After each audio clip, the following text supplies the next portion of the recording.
ಸಮಾನತೆ, ಶಿಕ್ಷಣ ಮತ್ತು ಸಾಮಾಜಿಕ ನ್ಯಾಯದ ಹರಿಕಾರ, ಹಿಂದುಳಿದ ದಲಿತ ಮತ್ತು ಶೋಷಿತ ಸಮುದಾಯಗಳ ಏಳಿಗೆಗಾಗಿ ತಮ್ಮ ಇಡೀ ಜೀವನವನ್ನೇ ಮುಡಿಪಾಗಿಟ್ಟ ಮಹಾನ್ ಸಮಾಜ ಸುಧಾರಕ ಛತ್ರಪತಿ ಸಾಹು ಮಹಾರಾಜರ 152ನೇ ಜಯಂತಿಯನ್ನ ದಲಿತ ಸಂಘರ್ಷ ಸಮಿತಿ ಭೀಮವಾದ ಬೈಂದೂರು ವತಿಯಿಂದ ಭಕ್ತಿ ಭಾವ ಹಾಗೂ ಗೌರವದಿಂದ ಇಂದು ಆಚರಿಸಲಾಯಿತು.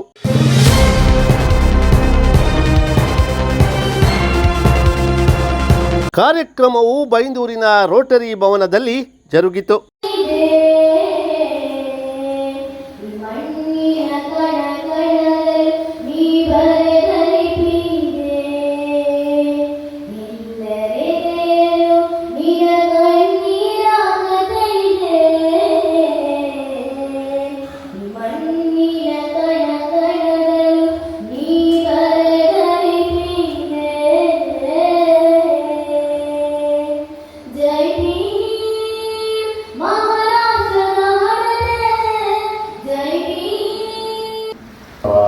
ಕಾರ್ಯಕ್ರಮವನ್ನು ಕರ್ನಾಟಕ ದಲಿತ ಸಂಘರ್ಷ ಸಮಿತಿ ಭೀಮವಾದ ನಾವು ಹಮ್ಮಿಕೊಂಡಿದ್ದೇವೆ. ನಮ್ಮ ಉಡುಪಿಯಲ್ಲಿ ನಮ್ಮ ಸಂಘಟನೆ 2005ರಿಂದ ಸತತ ಸಾಮಾಜಿಕ ಕಾರ್ಯ, ದಲಿತ ಶೋಷಿತರ ಬಗ್ಗೆ ಹೋರಾಟಗಳನ್ನು ಮಾಡುತ್ತಾ ಸಮಾಜದಲ್ಲಿ ಸ್ವಾಸ್ಥ್ಯವನ್ನು ಕಾಪಾಡಿಕೊಂಡು ಇಲ್ಲಿವರೆಗೆ ಹೆಜ್ಜೆಯಿಡುತ್ತಾ ಬಂದಿದ್ದೇವೆ.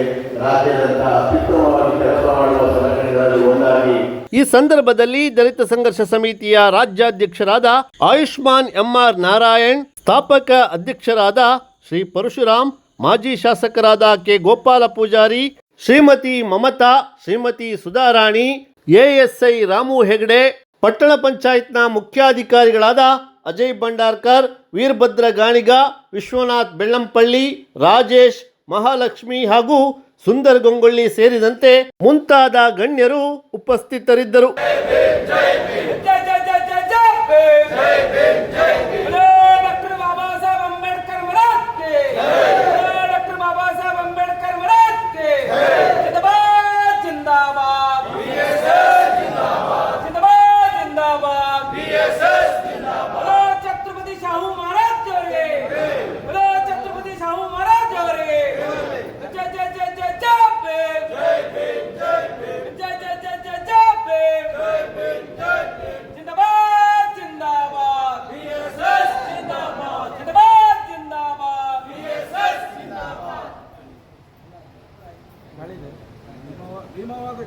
ಭೀಮವಾದ ಹೋರಾಟಕ್ಕೆ ಭೀಮವಾದ ಹೋರಾಟಕ್ಕೆ ಭೀಮವಾದ ಹೋರಾಟಕ್ಕೆ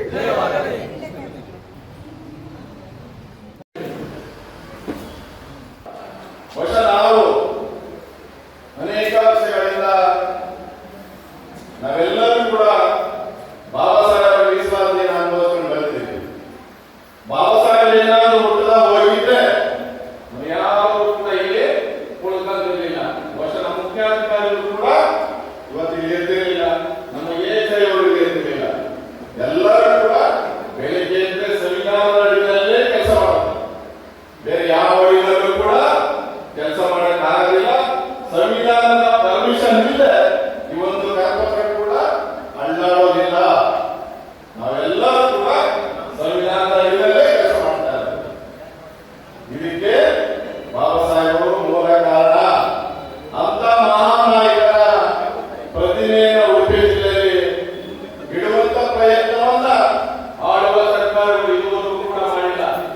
ಯಾಕೆಂದ್ರೆ ಉಡುಪಿ ಜಿಲ್ಲೆ ಅಂದ್ರೆ ಮನುವಾದಿಗಳ ಜಿಲ್ಲೆ. ನಮ್ಮ ನಾಯಕರು ಭೀಮವಾದದ ಜಿಲ್ಲೆ ಆಗಬೇಕು ಅಂತ ಹೇಳಿ ಅದಕ್ಕೆ ಹೇಳಿದ್ರು, ನಿಮ್ಗೆ ತಾಕತ್ತಿಲ್ಲ, ನಾವೇ ಭೀಮವಾದದ ವತಿಯಿಂದ ಅಂಬೇಡ್ಕರ್ ಅವರ ಪ್ರತಿಮೆಯನ್ನ ಇಲ್ಲಿ ನಿರ್ಮಾಣ ಮಾಡ್ತೀವಿ, ಪರ್ಮಿಷನ್ ಕೊಡಿ ಸಾಕು ಅಂತ ಹೇಳಿ ಹೇಳಿದ್ದಾರೆ, ಮಾಡ್ತೀವಿ. ಯಾಕೆ ನಾವು ಛತ್ರಪತಿ ಸಾಮಾನ್ಯ ಕೆಲಸವಂತೀವಿ ಅಂದ್ರೆ ನಮ್ಮ ಸಾಹೇಬ್ ಬರ್ತೀವಿ ಕೂತ್ಕೊಳ್ಳಿ. ಯಾಕಂದ್ರೆ ದಲಿತ ಸಂಘರ್ಷ ಸಮಿತಿ ಅಂದ್ರೆ ದಲಿತ ಅಂದ್ರೆ ಎಲ್ಲಾ ಜಾತಿಯ ಬಡವರು, ಬರೀ ಒಲೆ ಮಾಡ್ತಿದ್ರೆ ಅಷ್ಟೇ ಅಲ್ಲ, ಎಲ್ಲಾ ಜಾತಿಯ ಬಡವರು, ಬ್ರಾಹ್ಮಣರು ಇರ್ಬೋದು, ಲಿಂಗಾಯತರು ಇರ್ಬೋದು, ಗೌಡರು ಇರ್ಬೋದು, ಕುರುಬರು ಇರ್ಬೋದು, ಅಜ್ಜಾಮರು ಇರ್ಬೋದು, ಒಲೆ ಇರ್ಬೋದು, ಮಾದಿರು, ಎಲ್ಲಾ ಜಾತಿಯ ಬಡವರು ಸೇರಿ ದಲಿತ ಸಂಘರ್ಷ ಸಮಿತಿ ಅಂತ ಮಾಡಿರೋದು. ಸಾವು ಮಹಾರಾಜ ತಮ್ಮ ಒಂದು ಹುಟ್ಟುಹಬ್ಬ ನಾವು ಬರ್ತಡೇನ ಈಗ ಯಾವ ರೀತಿಯ ಕೇಕ್ ಅನ್ನ ಕಟ್ ಮಾಡಿ ಆಚರಿಸ್ತಾ ಇದ್ದಿದ್ರು ಅದೇ ರೀತಿಯ ಬ್ರಿಟಿಷರ ಕಾಲ ತೊಳೆದಕ್ಕೆ ಸನಾತನ ಧರ್ಮದಲ್ಲಿ ಬ್ರಾಹ್ಮಣ ಯುಗಕ್ಕೆ ಅದರಲ್ಲಿ ನಾನು ಒಬ್ಬರು ಸೇರ್ತೇನೆ. ಬ್ರಾಹ್ಮಣ ಯುಗದಿಂದ ಬಹಳ ಜನರನ್ನ ತುಳಿತಕ್ಕೆ ಒಳಗೆ ಮಾಡಿ ನಮ್ಮ ಆಚರಣೆಗಳನ್ನ ಹೇರಿ ಅವ್ರ ಮೇಲೆ ದುರ್ಬಲರನ್ನ ಶೋಷಣೆ ಮಾಡಿ ಅವ್ರನ್ನ ಜೀತದಾಳಾಗಿ ಮತ್ತು ಅವರ ನೆರಳಿದ್ರೆ ಅದು ನಮ್ಮ ಜೀವನನೇ ಒಂದು ನರಕ ಅನ್ನುವಂತ ರೀತಿಯಲ್ಲಿ ಒಂದು ಹಿಂದೂ ಧರ್ಮವನ್ನ ಅಸ್ತಿತ್ವದಲ್ಲೇ ಇಲ್ಲದಂತೆ ಮಾಡಿ ಶೂದ್ರರನ್ನ ಅದರಲ್ಲಿ ಆ ವರ್ಣ ವ್ಯವಸ್ಥೆ ಏನಿದೆ ಬ್ರಾಹ್ಮಣ ಕ್ಷತ್ರಿಯ ಶೂದ್ರ ಮತ್ತು ವೈಶ್ಯ ಅನ್ನುವಂತ ಒಂದು ಸಂಸ್ಕೃತಿಯನ್ನ ಚಾಚು ತಪ್ಪದೆ ಪಾಲನೆ ಮಾಡ್ಕೊಂಡು ಬಂದು ಈ ಧರ್ಮವನ್ನ ಈ ಸಂಸ್ಕೃತಿಯನ್ನ ಒಡೆಯಲಿಕ್ಕೆ ನೇರವಾಗಿ ಕಾರಣಗಳಾಗಿರುವಂತವ್ರು ಎಲ್ಲರೇ ಈ ಒಂದು ಸಂದರ್ಭದಲ್ಲಿ ಯಾಕೆ ನಾನು ಈ ಮಾತನ್ನ ಹೇಳ್ತಾ ಇದ್ದೇನೆ ಅಂತಂದ್ರೆ ಸಂಘಟನೆಗಳು ಪ್ರತಿಯೊಂದು ಕ್ಷೇತ್ರದಲ್ಲೂ ಪ್ರತಿಯೊಂದು ಜಾಗದಲ್ಲೂ ಸಂಘಟನೆಗಳು ಬೇಕು. ರಾಜ್ಯ ನಾಯಕರಿಂದ ತಮ್ಮಲ್ಲಿ ಮನವಿ ಇದೆ ಸರ್. ಎಲ್ಲರೂ ವೇದಿಕೆ ಬರ್ತಾರೆ, ಇಂಥ ವೇದಿಕೆಯಲ್ಲಿ ನಾನು ಯಾವತ್ತೂ ಬಂದೋದಲ್ಲ, ಆದ್ರೆ ಬಂದಿದ್ದೀನಿ. ಆದ್ರೆ ಪ್ರತಿಯೊಬ್ಬರು ನಮ್ಮ ಅಂಬೇಡ್ಕರ್ನ ಬಳಸ್ಕೊತಾರೆ, ರಾಜಕಾರಣಕ್ಕೂ ಬಳಸ್ಕೊತಾರೆ, ಅವರು ಬೆಳಗ್ಗೆಗೂ ಬಳಸ್ಕೊತಾರೆ ಸರಿಯಿದೆ. ಆದ್ರೆ ಬೈಂದೂರು ಕ್ಷೇತ್ರದ ಆಡಳಿತ ಸೌಧದ ಮುಂದೆ ನಿಮ್ಮ ಅನೇಕ ಹೋರಾಟಗಳನ್ನು ಇವತ್ತು ಹೋರಾಟ ಮಾಡ್ತಾ ಇದ್ದಾರೆ. ಅಂಬೇಡ್ಕರ್ ಅವರ ಒಂದು ಮೂರ್ತಿಯನ್ನ ಆ ಮೂರ್ತಿಯನ್ನ ಇಡಬೇಕಂತೇಳಿ ಎಷ್ಟು ಹೋರಾಟ ಮಾಡಿದ್ರು ಕೂಡ ಇದುವರೆಗೂ ಕೂಡ ಆ ಮೂರ್ತಿಯಲ್ಲಿ ಇಡ್ಲಿಕ್ಕೆ ಸ್ಥಾಪನೆ ಮಾಡಲಿಕ್ಕೆ ಅವಕಾಶ ಸಿಕ್ಕಿಲ್ಲ. ಇದರಲ್ಲಿ ಬೇಸರದ ಸಂಗತ. ದಯವಿಟ್ಟು ಇಬ್ಬರು ಮಹಾರಾಜರಿಗೆ ಪುಷ್ಪನಮನ ಹಾಕುವಾಗ ಬೈಂದೂರು ಸರ್ಕಲ್ನಲ್ಲಿ ಶಿವರಾಜ ಮಹಾರಾಜರು ಕೂತ್ಕೊಳ್ಬೇಕು. ನಮ್ಮ ಅಂಬೇಡ್ಕರ್ ಅವರು ಈ ಆಡಳಿತ ಸೌಧ ಎದುರುಗಡೆ ಕೂತ್ಕೊಂಡು ಅನ್ಯಾಯ ಆಗುವವರಿಗೆ, ದಲಿತರಿಗೆ ದೌರ್ಜನ್ಯ ಆಗುವವರಿಗೆ, ನಮ್ಮಂತ ಹೋರಾಟಗಾರರಿಗೆ ಅನ್ಯಾಯ ಆದಾಗ ಒಂದು ಹೋರಾಟ ಮಾಡುವಾಗ ಅವರು ಮೂರ್ತಿ ಬೈಂದೂರು ಕ್ಷೇತ್ರದಲ್ಲಿ ಇದ್ರೆ ಅನೇಕ ನ್ಯಾಯ ಸಿಗುತ್ತೆ ಅನ್ನೋ ನಂಬಿಕೆ ನನಗಿದೆ. ಅವರೆಲ್ಲ ಇಲ್ಲಿ ಕಾರ್ಯಕ್ರಮ ಮಾಡ್ತಾರೆ ಅಂತ ಹೇಳಿದ್ರೆ ಈ ಸ್ಥಳೀಯ ಮಟ್ಟ ನಾಯಕರಿಗೆ ತುಂಬಾ ಖುಷಿ ಆಗ್ತದೆ. ಯಾಕಂತ ಹೇಳಿದ್ರೆ ಎಲ್ಲರಿಗೂ ಬೆಂಗಳೂರಿಗೆ ಹೋಗ್ಲಿಕ್ಕೆ ಆಗುದಿಲ್ಲ. ಆದ್ರೆ ನೀವೆಲ್ಲ ಇಲ್ಲಿ ಬಂದು ನಮ್ಮ ಹಳ್ಳಿ ಬಗೆಗೆ ಬಂದು ಕಾರ್ಯಕ್ರಮ ಮಾಡಿದಾಗ ಇಲ್ಲಿ ನಾಯಕರಿಗೆ ನಾವು ಒಂದು ಇನ್ನು ದೊಡ್ಡ ಮಟ್ಟ ಕಾರ್ಯಕ್ರಮ ಮಾಡ್ಲಿಕ್ಕೆ ಆಗ್ತದೆ ಅಂತ ಹೇಳೋದಕ್ಕೆ ನೀವು ತೋರಿಸಿಕೊಟ್ಟಿದ್ದೀರಿ. ಮತ್ತೊಂದು ಏನಂತ ಹೇಳಿದ್ರೆ ಇಲ್ಲಿಯ ನಮ್ಮ ಬೈಂದೂರಿನ ಮತ್ತು ಉಡುಪಿ ಜಿಲ್ಲಾ ಸಂಘಟನೆ ದಲಿತ ಸಂಘಟನಾ ಸಮಿತಿ ಮಹಾಲಕ್ಷ್ಮಿ ಮೇಡಮ್ ಮತ್ತು ನಾವೆಲ್ಲ ಒಂದಾಗಿ ಈ ಬೈಂದೂರಿನಲ್ಲಿ ಸರಕಾರ ಆಸ್ಪತ್ರೆ ಅಂದರೆ ಮೇಲ್ದರ್ಜೆಗೆ ಮಾಡೋಕ್ಕೆ ಮಾನ್ಯ ಯುಟಿ ಖಾದರ್ ಅವರಿಗೆ ಮನವಿ ಮಾಡಿದ್ವಿ. ಅದನ್ನು ಅವರು ಸ್ಪಂದನೆ ಮಾಡಿದ್ದಾರೆ. ನೀವು ಆಲ್ರೆಡಿ ಹೋರಾಟ ಮಾಡೋದ್ರಲ್ಲಿ ನಮ್ಮ ಶಾಂತಮಾರಕರು ಅತಿ ಪ್ರಮುಖರು ಅಂತ ಹೇಳ್ಬೋದು. ಯಾಕಂದ್ರೆ ನಮ್ಮ ದಲಿತ ಪರ ಹೋರಾಟಗಾರರ ಪರಿಚಯ ಕೆಲವರಿಗೆ ನಮ್ಮ ದಲಿತರಿಗೆ ಇದ್ದಂತಾಗಿದೆ. ಅನೇಕ ದಲಿತ ಪರ ಹೋರಾಟಗಾರರ ಹೆಸರುಗಳು ಕೂಡ ನಮ್ಮ ದಲಿತರಿಗೆ ಅನೇಕರಿಗೆ ಗೊತ್ತಿದ್ದೇ ಕಾರಣ ಶಾಂತ ಮಹಾರಾಜರ ಫೋಟೋ ನೋಡಿದಾಗ ಯಾರೋ ಮಹಾರಾಜರು ಅಷ್ಟೇ ಅಂತ ಹೇಳಿ ಭಾವಿಸಬಹುದು. ಯಾಕಂತಂದ್ರೆ ಮಹಾರಾಜರ ಫೋಟೋಗಳನ್ನ ಮೈಸೂರು ಅರಮನೆಗಳು ಅಂತ ಒಂದು ಜಾಗಗಳಲ್ಲಿ ಮತ್ತೆ ದೇವಸ್ಥಾನದಲ್ಲಿ ದೇವರ ಶಿಲೆಗಳನ್ನು ನೋಡಿದಂತ ಭಾವಿಸ್ತಾ ಇದ್ದಾರೆ ಮಹಾರಾಜರನ್ನ. ಆದ್ರೆ ಶಾಹು ಮಹಾರಾಜ್ ಅವರು ನಮಗೋಸ್ಕರ ಮಾಡುವಂತ ಎಲ್ಲ ಸಹಾಯಗಳನ್ನ ಯಾರು ಕೂಡ ತಿಳ್ಕೊಳ್ಳದೆ ಅಂತ ಪರಿಸ್ಥಿತಿ ಈಗಿಂದಾದ್ರೆ ಎಜುಕೇಟೆಡ್ ಕೂಡ ಇವ್ರ ಬಗ್ಗೆ ತಿಳಿದಿಲ್ಲ ಅಂತ ಹೇಳಿ ನನ್ನ ಒಂದು ಇದು. ಯಾಕಂದ್ರೆ ಇನ್ನು ಕೆಲವರು ನನಗೆ ಗೊತ್ತಿರೋಂಥವರೇನೆ ಸ್ಟೇಟಸ್ ಇದ್ದಾಗ ಈತ ಯಾರು ಅಂತ ಕೇಳಿ ಮೆಸೇಜ್ ಹಾಕಿರೋದು ಉಂಟು. ಮುಖ್ಯಾಧಿಕಾರಿಗಳು ಅಡ್ಜಸ್ಟ್ ಮಾಡಬೇಕು.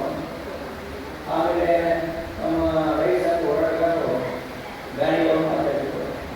ನಮ್ಮಲ್ಲಿ ತಾಲೂಕು ಆಡಳಿತ ಅಂಬೇಡ್ಕರ್ ಸ್ಟ್ಯಾಚ್ಯೂ ಅಂತ ಅಂಬೇಡ್ಕರ್ ಸ್ಟ್ಯಾಚ್ಯೂ ನೋಡೋದಂತ ಭೀಮವರ್ಷಿಕ ಸೆಕ್ಯೂರಿಟಿ ಅಷ್ಟೇ. ಅದಕ್ಕೆ ಮುಖ್ಯಾಧಿಕಾರಿಗಳನ್ನ ಪರ್ಮಿಷನ್ ಕೊಟ್ಟರೆ ಕರ್ನಾಟಕ ರಿಸರ್ವೇಶನ್ ಭೀಮವಾದ ಆ ಸ್ಟ್ಯಾಚ್ಯೂವನ್ನು ಬರೋದು ನಾವು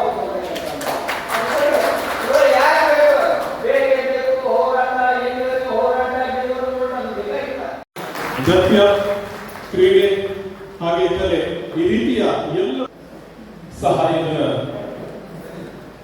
ವಿತರಣೆಯನ್ನ ಈಗಾಗಲೇ ಕೊಡ್ತಾ ಇದ್ದೇವೆ. ಪೂರಕ ಸ್ವಾಗತವನ್ನು ಕೋರಿಕೊಳ್ತಾ ಇದ್ದೇವೆ.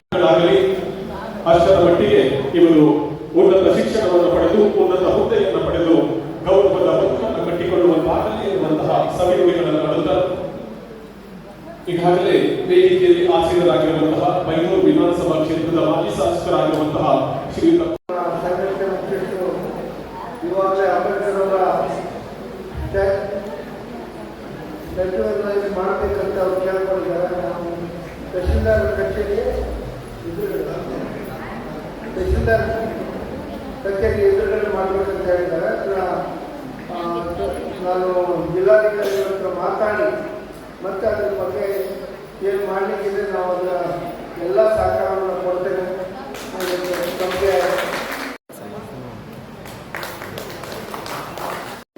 ರಾಜ್ಯ ಸಂಘಟನಾ ಸಂಚಾಲಕರು ಹಾಗೆ ಇಂದಿನ ಈ ಕಾರ್ಯಕ್ರಮದ ಧನ್ಯವಾದಗಳನ್ನು ಅರ್ಪಿಸಿಕೊಳ್ತಾ ಇದ್ದೇವೆ.